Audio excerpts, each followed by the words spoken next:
तो कहानी शुरू होती है एक उस रात से जब डेविड अपने कंप्यूटर के सामने बैठा था, पुराने फोटोज और वीडियोस को देखते हुए। स्क्रीन पर वो खुश लम्हे चल रहे थे, वाइफ पैमाना की मुस्कुराहट, छोटी सी मार्गोट का हंसते खेलते वक्त का चेहरा।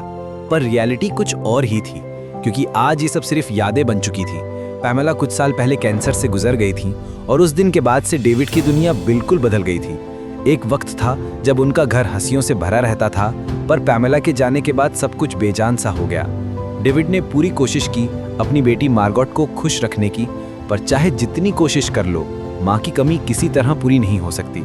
मार्गोट धीरे धीरे डेविड से दूर होती चली गई। वो चुप हो गई थी, उसकी आंखों में वो पहले वाली चमक नहीं थी। डेविड समझ नहीं पा रहा था कि कैसे उस तक पहुंच पाए। एक थर्सडे रात की बात है, डेविड मार्गोट से ऑनलाइन चैट कर रहा था। उसके रिप्लाईज बिल्कुल अजीब थे, जैसे बस फॉर्मल तरीके से बात कर रही हो, कोई रियल कनेक्शन नहीं। डेविड ने सोचा फेस टू फेस बात करना बेटर होगा, तो उसने वीडियो कॉल किया। मार्गोट ने बताया कि वो दोस्त के घर ग्रुप स्टडी के लिए रुक रही है। डेविड थोड़ा चिंता में था, पर उसने ज्यादा फोर्स नहीं किया। कॉल कट होने से पहले मार्गोट ने सिर्फ ये मैसेज भेजा, फ्रेंड्स वेट कर रहे हैं, बाद में बात करूंगी पापा। और डेविड ने सोचा सब ठीक होगा। रात लगभग 11 बजे डेविड गहरी नींद में सो गया।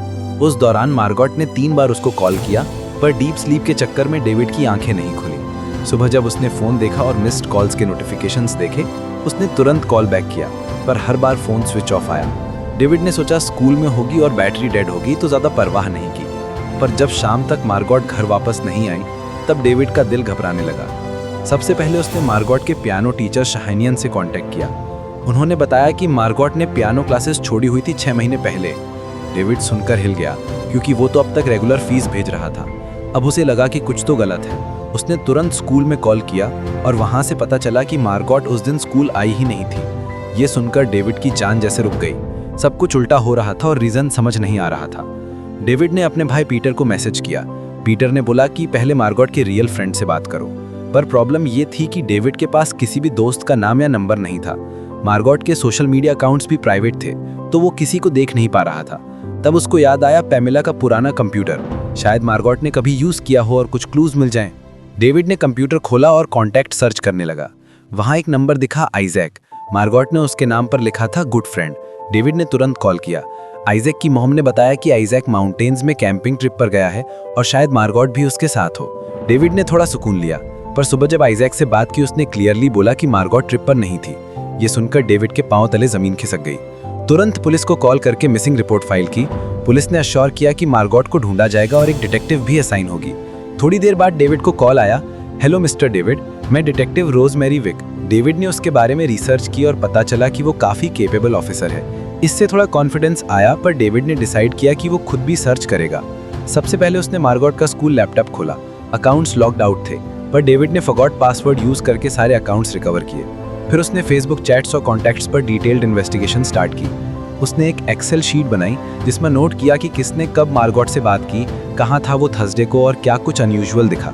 इन्वेस्टिगेशन के दौरान आइजैक ने बताया कि वो एक्चुअल में मार्गोट का क्लोज फ्रेंड नहीं था, बस उसकी मॉम ने इंसिस्ट किया था। मार्गोट के रियल क्लोज फ्रेंड्स नहीं थे, वो हमेशा अकेली रहती थी। ये सुनकर डेविड के दिल में दर्द हुआ। उससे अंदाजा नहीं था कि उसकी बेटी कितनी अकेली थी। 36 आवर्स बीत गए थे, क्लूज कुछ नहीं। डेविड एग्जॉस्टेड था, पर गिव अप नहीं किया। पीटर ने सजेस्ट किया कि ऑफलाइन फ्रेंड से बात करो। लैपटॉप में डेविड को एबिगेल का नंबर मिला, सेम गर्ल जिसकी यहाँ ग्रुप स्टडी थी। डेविड ने कॉल किया। उसकी टोन केयरलेसनेस वाली थी, जैसे मार्गोट मिसिंग होना कोई मैटर ही नहीं। इसी दौरान रोजमेरी ने बताया कि फेक ड्राइविंग लाइसेंस और वेनमो अकाउंट से $2400 ट्रांसफर हुआ है। ये सुनकर डेविड शेकन हो गया। रोजमेरी ने बोला may be she ran away. David ने फोन कट कर दिया, क्योंकि उसे लगता था मार्गोट ऐसा नहीं कर सकती। डेविड ने लैपटॉप चेक करते करते एक वेबसाइट देखी, यूकास्ट। मार्गोट अपनी लाइफ के बारे में लाइव सेशंस करती थी।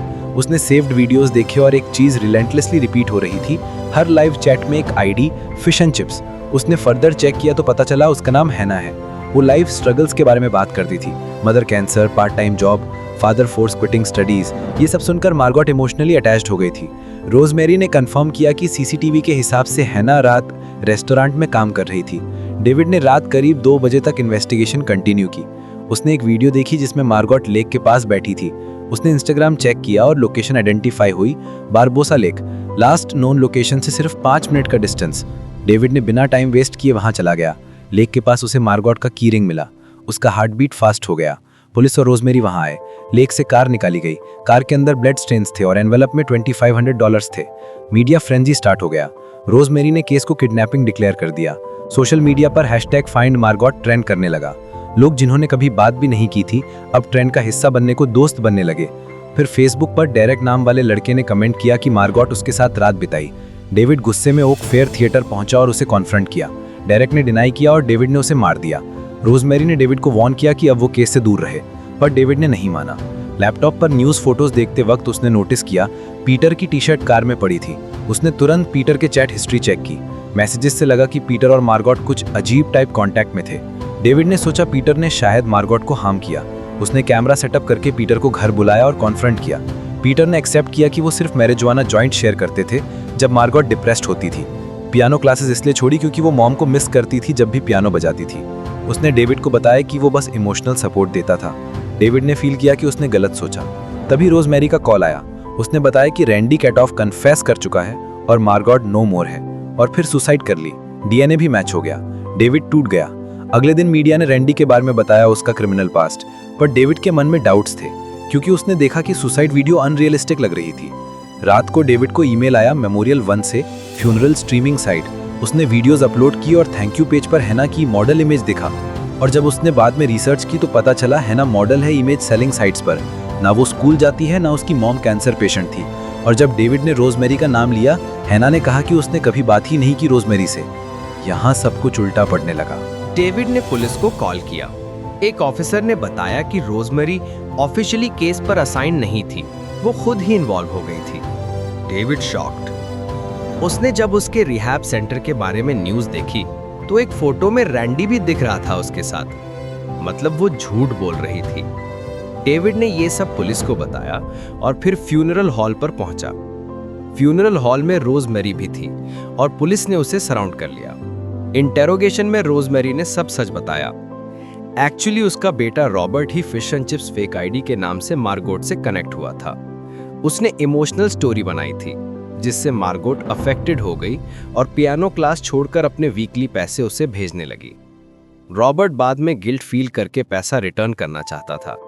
जब थर्सडे नाइट मार्गोट लेक के पास जा रही थी, रॉबर्ट ने वहां जाके उससे रिटर्न करने और सॉरी बोलने का प्लान किया।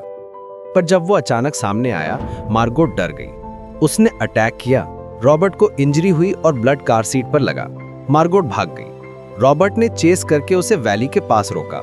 मार्गोट फिर अटैक की और रॉबर्ट गुस्से में उसे पुश कर दिया। मार्गोट वैली में गिर गई। रॉबर्ट ने तुरंत रोजमेरी को बताया। वो अपने बेटे को बचाना चाहती थी। उसने हर एविडेंस ऑल्टर कर दिया। रैंडी को गन पॉइंट पर फोर्स किया कन्फेशन के लिए, वीडियो रिकॉर्ड किया और फिर उसे शूट किया और दिखाया सुसाइड जैसा। वेनमो अकाउंट भी डिलीट कर दिया। रोजमेरी ने बोला कि मार्गोट 5 दिन से वैली में है और शायद नहीं बची होगी। पर डेविड ने याद दिलाया कि 2 दिन पहले स्टॉर्म और रेन हुई थी। हो सकता है मार्गोट ने रेन वाटर से सर्वाइव किया हो। ये उम्मीद समते ही रेस्क्यू ऑपरेशन शुरू हुआ। पुलिस, रेस्क्यू टीम सब वैली पर पहुंच गए। बहुत एफर्ट के बाद मार्गोट मिल गई, जिंदा, कमजोर, बेहाल पर जिंदा। डेविड ने उसे घबराहट के साथ गले लगा लिया। उस पल डेविड का जीना वापस लौट आया। कुछ दिनों में मार्गोट रिकवर कर गई। उसने अपनी पियानो क्लास दोबारा स्टार्ट की। अब उसका और डेविड का रिश्ता और गहरा हो गया। पास्ट की शैडोज अब लाइफ पर डोमिनेट नहीं कर रही थी। मार्गोट ने एक नई जिंदगी देखने का डिसीजन लिया, जहां उसका फादर उसका सबसे बड़ा सहारा होगा। और इसी के साथ फिल्म खत्म होती है। अगर आपको ये कहानी पसंद आई हो तो लाइक करें और ऐसी ही इंटरेस्टिंग स्टोरीज के लिए चैनल को सब्सक्राइब करके बेल आइकन जरूर दबाएं। हम मिलेंगे अगली कहानी के साथ। तो दोस्तों, इसी के साथ कहानी यहीं समाप्त होती है।